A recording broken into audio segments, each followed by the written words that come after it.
अवधूत चिंतन श्री गुरुदेव दत्त. सर्वांना श्री स्वामी समर्थ.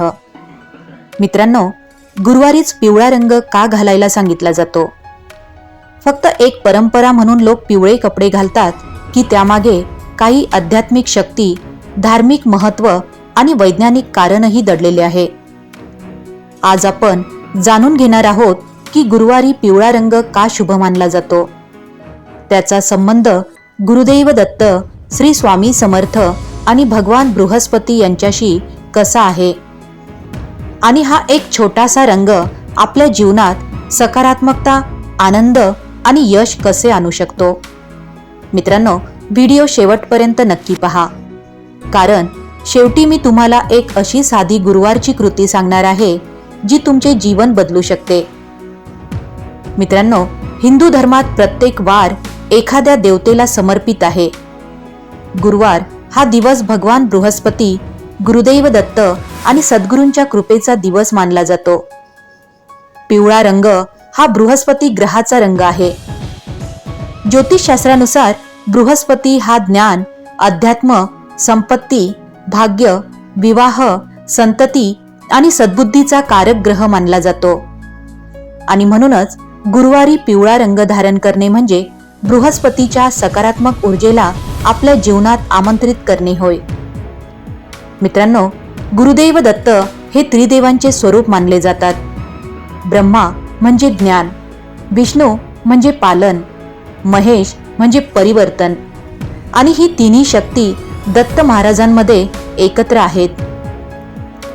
पिवळा रंग हा ज्ञान, भक्ती आणि गुरुकृपेचे प्रतीक आहे, आणि म्हणून अनेक दत्तभक्त गुरुवारी पिवळे वस्त्र धारण करत असतात, पिवळी फुले अर्पण करतात आणि हरभरा डाळ किंवा बेसनाचा नैवेद्य दाखवतात. असे मानले जाते की यामुळे गुरुदेव दत्तांची कृपा अधिक सहज प्राप्त होत असते. मित्रांनो, स्वामी समर्थांनी कधीही बाह्य दिखाव्याला महत्त्व दिले नाही, पण त्यांनी श्रद्धा, विश्वास आणि सकारात्मक विचारांना खूप महत्त्व दिले आहे.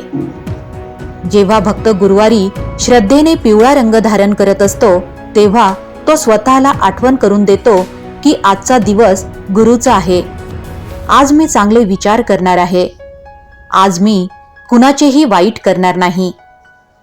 आज मी स्वामींचे नामस्मरण करणार आहे. आणि हीच खरी पिवळ्या रंगाची शक्ती असते. मित्रांनो, रंग बदलला की मनाची अवस्था बदलते आणि मन बदलते. पिवळा रंग म्हणजे प्रकाश, आशा, ज्ञान, सकारात्मक ऊर्जा आणि भक्ती. ध्यान धारणेमध्ये पिवळ्या रंगाचा संबंध मणिपूर चक्राशी जोडला जातो, आणि हे चक्र आत्मविश्वास, इच्छाशक्ती आणि निर्णय क्षमता वाढवते. आणि म्हणून गुरुवारी पिवळा रंग धारण केल्याने मनामध्ये उत्साह आणि आत्मविश्वास वाढल्याचा अनुभव अनेकांना येत असतो.